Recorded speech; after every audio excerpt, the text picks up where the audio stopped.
Hello students, ये है question number 26 के सॉल्यूशन का वीडियो।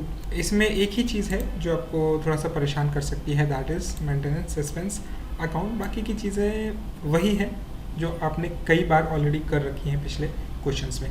तो ठीक है, चलिए सबसे पहले क्वेश्चन को पढ़ लेते हैं एक बार, है ना। उसके बाद हम लोग इसके सॉल्यूशन पर आएंगे। Cash and hire purchase price of a machine are 3000 and 4000 respectively, यानी इस 4000 में इंटरेस्ट भी इंक्लूडेड है। ठीक है, this machine is sold on hire purchase system on 1st January 2011 and the payment is to be made in 4 half yearly installment of 1000 each, यानी आप 4 को अगर 4 से गुना कर देंगे तो आपका 4000 आ जाएगा, जो कि आपका इंस्टॉलमेंट है। ठीक है, it was agreed that the machine will be maintain free of charges for a period of 2 years। Machine का मेंटेनेंस फ्री ऑफ चार्ज किया जाएगा, ठीक है ना, 2 सालों के लिए, जो कि आपका हायर परचेज पीरियड भी है total. The actual expenses of maintenance were 100 and 250 for the first and second year respectively. ठीक है, the past experiences show that they are 500 of which 70 are for the first year। क्या है past experiences? क्या बताते हैं कि 2 साल के मेंटेनेंस के खर्चे कितने होते हैं? 500 रुपये, जिसमें से 70 रुपये ही पहले साल होते हैं। ठीक है ना। तो अब देखिए यहाँ पे खर्चे क्या कह रहे हैं कि पहले साल का खर्चा कितना हो गया है, 100 रुपये का हो गया है, जबकि स्टैंडर्ड ये है कि खर्चा 70 रुपया होना चाहिए था। अब ये क्या है, इसके बारे में आगे हम लोग बात करने वाले हैं। Pass the necessary general entries in the books of hire vendor and open maintenance suspense account.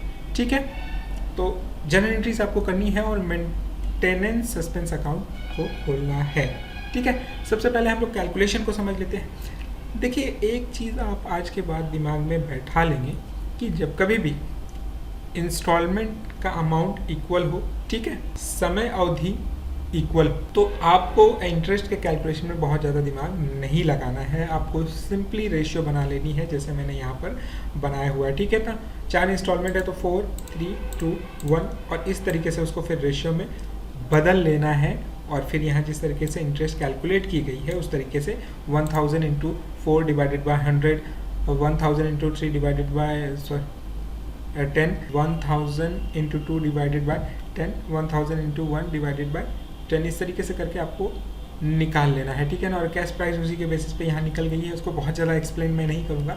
आप जानते हैं इन सारे कैलकुलेशंस को, अगर आपको समझना है तो आप थोड़ा सा पॉज करके इसको देख लेंगे। ठीक है, आप लेकिन एक चीज़ दिमाग में बैठा लेंगे, मैं फिर एक बार आपसे कह रहा हूँ कि जब कभी भी समय और इंस्टॉलमेंट इक्वल है तो आप यही फार्मूला इंटरेस्ट कैलकुलेशन के लिए लगाएंगे। आप दूसरा फार्मूला तब लगाएंगे जबकि पिछले क्वेश्चन में हम लोगों ने किसी क्वेश्चन में देखा था कि 2 महीना बाद दिया जा रहा है, फिर पहला इंस्टॉलमेंट है, दूसरा इंस्टॉलमेंट है 4 महीने बाद, फिर उसके बाद तीसरा इंस्टॉलमेंट 6 महीने बाद, इस तरीके से। तो वहाँ आपको थोड़ा सा अलग सा फार्मूला अप्लाई करना है, जिसके सॉल्यूशन का वीडियो ऑलरेडी अवेलेबल है। बट जब कभी भी ये 2 चीज़ें टाइम एंड इंस्टॉलमेंट इक्वल है तो आपको ऐसे ही निकाल लेनी ही चीज़ें, कोई कन्फ्यूज़न की बात ही नहीं है यहाँ पे, बशर्ते आपको इंटरेस्ट पता हो टोटल। ठीक है, तो आइए अब जनरल एंट्री की तरफ बढ़ते हैं। ठीक है, in the books of hire vendor.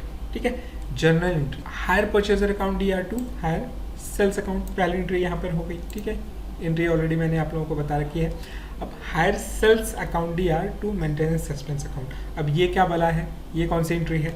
अब देखिए, इस हायर सेल्स के पैसे से ही एक फंड बना लिया गया है यहाँ पर मेंटेनेंस सस्पेंस अकाउंट का, क्योंकि जो बिक्री हुई उसी में पैसा ऑलरेडी जोड़ा हुआ रहता है, आप जानते हैं मेंटेनेंस का। तो उसी में से 500 रुपये निकाल करके एक फ़ंड क्रिएट किया गया जिसका नाम है मेंटेनेंस सस्पेंस अकाउंट। ठीक है, अब वही पुरानी वाली कहानी है, hire purchaser account to interest account, यहाँ पे इंटरेस्ट ड्यू हो गई। ठीक है, उसके बाद यहाँ पर इंस्टॉलमेंट रिसीव हो गई, cash account DR2 hire purchaser account, ये हो गई आपकी फर्स्ट इंस्टॉलमेंट। ठीक है ना, फर्स्ट हाफ ईयरली इंस्टॉलमेंट। अब आते हैं हम लोग हायर परचेजर अकाउंट। ठीक है, hire purchaser account DR2 interest account, दूसरा इंस्टॉलमेंट, क्योंकि देखिए शुरू परचेज कब हुआ है, ये 1/1/2011 से, तो पहला हाफ ईयरली कब होगा, 30 जून को, और दूसरा हाफ ईयरली होगा 31/12/2011 को। तो अब यहाँ पे वही सेम एंट्री 2 हो गई जो पहले हुई थी वो वाली। अब मेंटेनेंस सस्पेंस में आते हैं हम लोग। ठीक है ना, ये 2 एंट्री तो आप लोग जानते हैं बहुत अच्छे से। Maintenance suspense account DR2 bank account, maintenance suspense account जो क्रिएट किया गया था उससे 100 रुपये घटा करके बैंक का पेमेंट यहाँ पर कर दिया गया है, जो कि मेंटेनेंस पर खर्च हुए हैं। ठीक है, अभी यहाँ तक आप समझे हुए थे। ये इसमें कोई दिक्कत आई थिंक आपको नहीं होनी चाहिए। अगर खर्चा हुआ है तो पेमेंट भी होगा। लेकिन जो 70 वाली बात वहाँ पे कही गई थी, उसका खेल अभी हम लोग यहाँ पे देखने वाले हैं। क्या है कि स्टैंडर्ड क्या कहता है कि पहले साल 70 रुपये खर्चे होने हैं और बाकी जो 430 है वो दूसरे साल खर्चे होने हैं। लेकिन पहले साल में ही यहाँ 100 रुपये के खर्चे हो गए हैं। पहले साल में ही यहाँ 100 रुपये के खर्चे हो गए हैं। तो अब क्या होगा?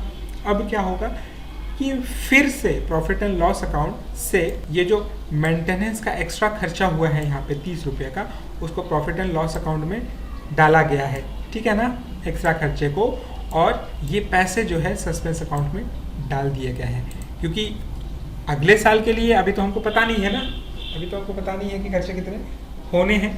ठीक है ना, वो तो पोस्ट डेटा है वहाँ पर जो क्वेश्चन में आपका दिया हुआ है। तो प्रॉफिट एंड लॉस अकाउंट से पैसे ला करके मेंटेनेंस सस्पेंस अकाउंट में दे दिए गए हैं, जो घटे हुए 30 रुपये थे वो। ठीक है, अब आगे देखिए। अब इंटरेस्ट आया, इनकम है, तो प्रॉफिट एंड लॉस अकाउंट को हम लोग क्रेडिट कर दिए, जानते हैं आप लोग। अब देखिए यहाँ पे इंटरेस्टिंग चीज़, hire sales account DR to trading account. यहाँ पे आपके सेल्स कितने हुए हैं? 3000 के, लेकिन यहाँ पे ट्रेडिंग में कितना ट्रांसफ़र किया गया है?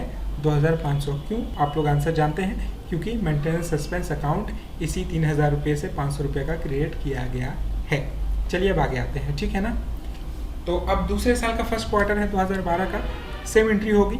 Hire purchaser account DR to interest account, interest due हो गई। उसके बाद इंस्टॉलमेंट यहाँ पे रिसीव हो गया, cash account DR to hire purchaser account, है ना। अब क्या है, दूसरे क्वार्टर में भी वही चीज़ यहाँ पर होती है। दूसरे साल के क्वार्टर हाफ ईयरली इंस्टॉलमेंट में hire purchaser account DR to interest account, फिर इंस्टॉलमेंट रिसीव हो गई है यहाँ पे। अब क्या है, maintenance suspense account DR to bank account. दूसरे साल का खर्चा आप लोगों ने क्वेश्चन में देखा है कि 250 रुपये है, तो वो पेमेंट कर दिया गया है। अब मेंटेनेंस सस्पेंस अकाउंट को यहाँ पे क्लोज किया जा रहा है। मेंटेनेंस सस्पेंस अकाउंट को यहाँ पर क्लोज किया जा रहा है, क्योंकि 2 ही साल के लिए मेंटेनेंस सस्पेंस अकाउंट बनाया गया था। अब जो कुछ भी उसमें बचेगा amount, that will be transferred to profit and loss account, और उसको क्रेडिट किया जा रहा है, यानी कि वो फ़ायदा हो गया है। हम एक्सपेक्ट किए थे कि 500 रुपये खर्चे होंगे, लेकिन कम ही खर्चे हुए हैं, तो बचे हुए पैसे जो है ट्रांसफ़र कर दिए जा रहे हैं। अब वो ट्रांसफ़र कैसे किए जा रहे हैं, अब आप देखिएगा ध्यान से। ठीक है ना, कि 500 रुपये का फंड क्रिएट किया गया था, 500 रुपये का फंड, और पहले साल में 70 रुपये का स्टैंडर्ड था, खर्च होना चाहिए था, लेकिन 100 रुपये खर्चे हो गए। तो 30 रुपये जो है वो प्रॉफिट एंड लॉस अकाउंट से लाए गए और सस्पेंस अकाउंट में डाले गए, ताकि फंड बढ़ाया जा सके। ठीक है ना, क्योंकि आप ध्यान रखें कि पहले साल 2 साल का खर्चा कितना है? 500 रुपया। तो अगर पहले साल का खर्चा 70 रुपया की बजाय 100 रुपया हो गया, तो ऑब्वियसली 30 रुपये का फंड घटेगा। इसके लिए वहाँ पे फंड ऑलरेडी ला करके रखा जा चुका है। यहाँ पे हम लोगों ने एंट्री देख रखी है ना।